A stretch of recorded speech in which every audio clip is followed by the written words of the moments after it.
नमस्कार मित्रों, मैं अनिल श्रीवास्तव आप सबके लिए अपने चैनल हिंदू धर्म सप्रमाण पर पुनः उपस्थित हुआ हूँ एक नया एपिसोड लेकर। मित्रों, पिछले एपिसोड में मैंने आपको विदिशा और उज्जैनी के बारे में बताया था। अब पास में ही दो ऐसे स्थान है जिसके बारे में आपको बताऊंगा कि जो यहाँ के प्राचीन इतिहास को क्षेत्र के पूरे जो मालवा और ये निमाड़ वाला क्षेत्र है, इस क्षेत्र के प्राचीन इतिहास के बारे में बताते हैं। ये मैं आपको पहले बता चुका हूँ शत्रुघ्न के समय में, श्री राम के काल के समय, कि शत्रुघ्न के पुत्र, छोटे पुत्र शत्रुघाती का राज्य था, यहाँ उन्होंने बनाया था। वहां से इसकी हिस्ट्री प्रारंभ होती है, इस क्षेत्र की। और बाद में जब रुद्र का जो हुआ, जो मैं आपको सीरीज में बता चुका हूँ, रुद्रों का जब यहाँ पे काशी पे और अटैक हुए राजाओं के, आर्यों का जब दबाव बढ़ा, तो धीरे धीरे रुद्र शिफ्ट होते गए, तो यहाँ शिफ्ट हुए। तो इस क्षेत्र में, जैसे उज्जैन का आपको बता चुका हूँ, महाकाल का, तो इस क्षेत्र में भी आप देखेंगे, पाएंगे, जो मैं बताने जा रहा हूँ उस क्षेत्र में, यहाँ भी रुद्रों का शासन था। तो जो दो क्षेत्र आपको बता रहा हूँ उसमें ओंकारेश्वर और दूसरा है महेश्वर। तो पहले मैं ओंकारेश्वर के बारे में आपको बता देता हूँ। ओंकारेश्वर क्या है, कहना चाहिए नदियों के बीच में ओंकार जैसी आकृति की पहाड़ी है, टापू है समझ लीजिए। इसे मांधाता टापू भी कहा गया है। इस पर एक शिवलिंग है और ये 12 ज्योतिर्लिंगों में इसकी गणना होती है, ओंकारेश्वर। हालांकि नीचे फिर एक मतलब भूतल पे एक दूसरा शिवलिंग है, इसको अहिल्याबाई होलकर ने स्थापित किया था।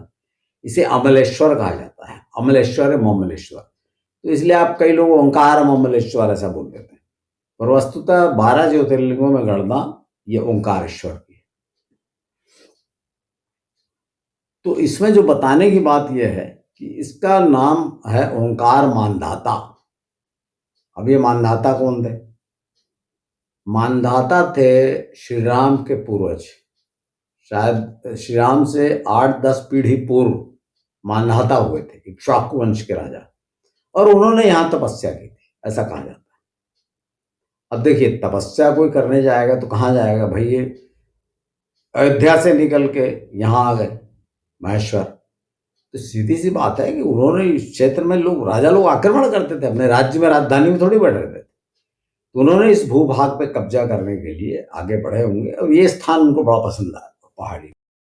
अंतिम समय उन्होंने यहाँ बताया होगा, ये भी संभव है। तो इस पहाड़ी को ओंकार मानधाता कहा गया और यहाँ भी शिवलिंग स्थापना है जिसे ओंकारेश्वर कहा गया। तो ये तो आप जाएंगे तो जाए, सब पास, सब इंदौर उज्जैन ये सब जाएंगे तो आप ये सब एक साथ देख लेंगे, ओंकारेश्वर महेश्वर। तो महेश्वर जब आप जाएंगे, दूसरा क्षेत्र महेश्वर है, महेश्वर जाएंगे तो ये स्थान बड़ा प्रसिद्ध है। आधुनिक काल में महेश्वर इसलिए प्रसिद्ध है कि महारानी अहिल्याबाई होलकर, जिनका बहुत नाम है, मतलब मैं तो ये सोचता हूँ कई बार कि जो आदि शंकराचार्य के बाद महारानी अहिल्याबाई होलकर ने हिंदू धर्म का पुनरुद्धार किया था। क्योंकि जहां भी मैं जाता हूँ पता चलता है कि इसको तोड़ दिया गया था, गिर गया था, फिर महारानी अहिल्याबाई होलकर ने उद्धार करवाया। तो महारानी अहिल्याबाई होलकर महेश्वर से पूरे मालवा का शासन किया करती थी। जब वो मालवा की महारानी बनी, इंदौर बड़ी छोटी जगह थी उसमें, तो महेश्वर से किए गए। आज भी आप जाएंगे तो महेश्वर के किले में वहाँ पे उनका गद्दी जहाँ बैठती थी, जहाँ दरबार लगता था, वो सब है। और माहेश्वरी साड़ियाँ बड़े प्रसिद्ध हैं, वहीं किले में बनती हैं, बड़े प्रसिद्ध है, बहुत महंगी मिलती हैं, बहुत विदेश एक्सपोर्ट होती है, सब होती है। तो अहिल्याबाई होलकर तो खैर आज की बात है, 17वीं शताब्दी की बात है, तो इसलिए मैं इसके बारे में नहीं बता, चूंकि आधुनिक इतिहास है, बड़ा प्रसिद्ध इतिहास है, तो मैंने बता दिया। पर मुख्य बात जो महेश्वर में देखने की बात यह है कि भाई महेश्वर का वर्णन कब आया पुराणों में? तो देखिए, दो घटना मैं आपको बता रहा हूँ। पहली घटना है, महेश्वर से थोड़ी दूर पे एक स्थान है, नर्मदा नर्मदा किनारे बसे हुए हैं, नर्मदा नदी के किनारे। तो एक स्थान है सहस्त्रधारा, और सहस्त्रधारा वो स्थान है जहाँ पे वो कहानी है ना कि रावण नहा रहा था, और जब थोड़ी देर में नहाते ना, जब रावण अपनी सेना लेके जब भारत विजय के लिए निकला था, तब की बात है।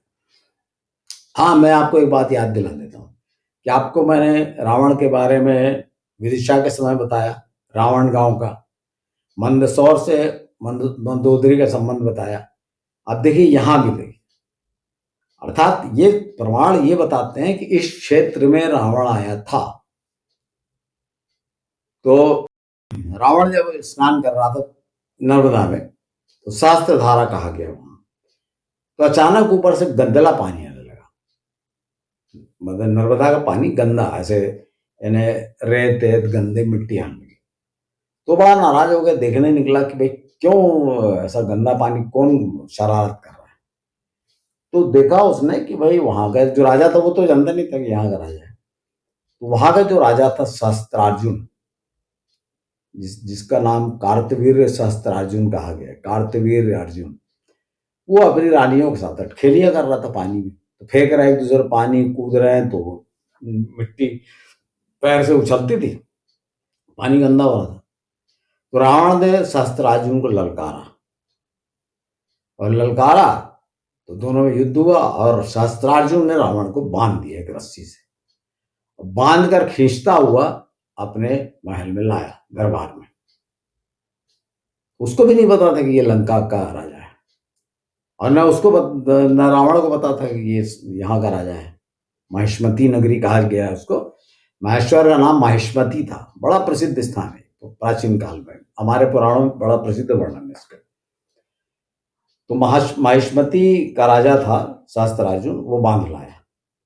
तो जब बांध कर लाया, तो जो उनका कुल पुरोहित था राजा शस्त्रार्जुन का, वो जो था कहना चाहिए पुलत्स्य मुनि का वंशज था। आपको पता है ना कि पुलत्स्य मुनि के पुत्र थे विश्रवा, उनके पुत्र थे रावण। तो अब एक ही पुत्र तो होंगे नहीं, और भी होंगे। तो दूसरे वंश से वो पुरोहित था। तो जब उसको पता लगा कि भाई ये विश्रवा का पुत्र है ये रावण, तो उसने राजा से बोल के उसको क्षमा दिलवा दी, और दोनों का आपस में मतलब दोस्ती करवा दी। तो रावण वहां से इस प्रकार से छूटा। तो ये इतनी प्राचीन बात है, और कितना प्रसिद्ध स्थान है। मतलब देखिए मित्रों, रावण ने जब अपनी माँ कैकेयी के कहने पर, उकसाने पर, सॉरी कैकेयी, कैक्सी कैक्सी के कहने पर, अपने जब राज्य सेना, प्रबल सेना का संगठन किया, और पूरे भारत पर आक्रमण किया कि ये मेरे पूर्वजों की धरती है, मैं पूरा आक्रमण करूंगा। तो भारत में वो 3-4 स्थानों पर हारा। पहला तो बाली से हारा था, किष्किंधा में, जब बाली ने बांध लिया था उसको। ये भी कहानी आप बहुत सुन चुके हैं कि कमर में कांख से दबा लिया था, बगल में दबा लिया था बाली ने। दूसरा, ये यहाँ पर राजा शस्त्रार्जुन ने बांध लिया। फिर तीसरा, भगवान शिव वाला आप सुनोगे, जब पैर के अंगूठे से दबा दिया और रोने लगा, तो उसका नाम रावण पड़ा। ये कहानी भी आप सुनते हैं। तो ऐसा 3-4 जगहों पर रावण हारा था, बाकी उसने बहुत जगहों पर अधिकार किया था। तो मैं आपको यहाँ ये बता रहा था कि ये तो महेश्वर, इतना ये प्राचीन वाली बात हो गई। अब जो कहना चाहिए रावण वाली बात है, महेश्वर, हाँ, सहस्त्रार्जुन वाली जो बात है कि राजा सहस्त्रार्जुन ने बांध दिया, तो यहाँ ठीक है। लेकिन एक ये घटना हुई, दूसरी प्रसिद्ध घटना क्या है? दूसरी प्रसिद्ध घटना फिर वही, बहुत सी कहानियां आप सुनते हैं ना, और उसके स्थान के बारे में आपको नहीं मालूम। तो मेरी कोशिश है, मैं वो स्थान दिखा रहा हूँ, तीर्थ यात्रा के बहाने से मैं आपको वो स्थान दिखा रहा हूँ। जैसे आपको देखिए ये दिखा दिया सहस्त्रधारा, कि भाई यहाँ पे दोनों का युद्ध हुआ था, बांध दिया था सहस्त्रार्जुन ने। अब देखिए दूसरी प्रसिद्ध घटना क्या है। दूसरी प्रसिद्ध घटना यह है कि परशुराम जी ने, क्या परशुराम जी क्यों प्रसिद्ध है बताइए? परशुराम जी का एक ही काम प्रसिद्ध है कि उन्होंने 21 बार क्षत्रियों का संहार किया। ये सब जानते हैं, बड़ा प्रसिद्ध है। लेकिन मित्रों, परशुराम जी ने कहाँ पर किया था और 21 बार किसका संहार किया था?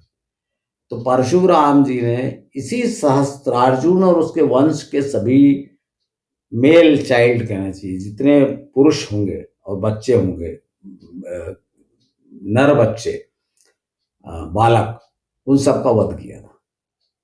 मतलब उसको वंश का नाश किया था, ऐसा कहना चाहिए। सहस्त्रार्जुन के वंश का नाश कर दिया था, छोटे से छोटे बालक को मार दिया था, इसके वंश का कोई बचे मत। तो जो बार बार बोलते हैं ना कि 21 बार क्षत्रियों का संहार 21 बार, मतलब यहाँ भी 21 क्षत्रियों को किया होगा। मैं ये नहीं बोल रहा 21 किया, तो मैं बता रहा हूँ कि अगर आपकी मानता है कि 21 बार किया तो यहाँ पर किया, ये इस स्थान का महत्व। और उसके पास ही इंदौर से जब आप महू रोड में जाते हैं तो एक स्थान पड़ता है जाना पाव की पहाड़ी। जाना पाव की पहाड़ी पे इनका आश्रम था, परशुराम जी का। तो वहां पर जाना पाव में सहस्त्रार्जुन ने, आपको याद है ना, जो परशुराम जी ने अपने पिता के कहने से, जमदग्नि ऋषि के कहने से अपनी माता रेणुका का वध कर दिया था। तो जब ये रेणुका कौन थी? ये परशुराम सहस्त्रार्जुन की जो पत्नी थी उसकी बहन थी। राजकुमारियां होती थी, आपको बता चुका हूं मैं, ऋषियों की जो पत्नियां थी राजकुमारियां होती थी। तो जब उसको पता लगा कि भाई मेरी बहन का, वो बूढ़े ऋषि ने मेरी बहन का मतलब हत्या करवा दी, तो उसने अपने पति को भड़काया कि तुम इतने बड़े राजा हो और वो उस ऋषि ने करवा दी। तो सहस्त्रार्जुन गया उसके आश्रम में, पूरा तोड़ फोड़ कर दिया, ऋषि का भी गला काट दिया, सिर काट दिया और चला आया लूटपाट के सब वहां से। अब वो आप अलग अलग कहानी सुनते रहेंगे कि वो कामधेनु गाय थी उसको ले आया, वो ठीक है, वो गाय वाय तो लूटते ही थे क्योंकि गाय ही तो धन होता था, वो लूट लाट लाया, वो ठीक है, पर कारण ये था। और जब बाद में परशुराम जी को पता लगा, आए वो देखे कि सब टूटा फूटा है, पिता मरे हुए हैं, तब परशुराम जी गए और उन्होंने सहस्त्रार्जुन को पूरे वंश सहित खत्म कर दिया। ये क्रूर लोमहर्षक घटना का गवाह है महेश्वर, यानी माहिष्मती। तो आप ये देखिए कितना महत्वपूर्ण है ये क्षेत्र।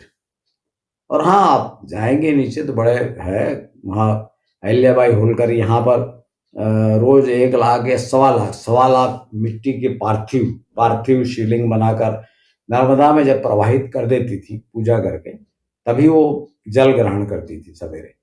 तो नर्मदा किनारा है तो नीचे सब कई मंदिर बने हैं, कुछ जगह आपको दीप प्रज्वलित मिलेगा कि भाई अहिल्याबाई के काल से जल रहा है, वो सब आप देखेंगे।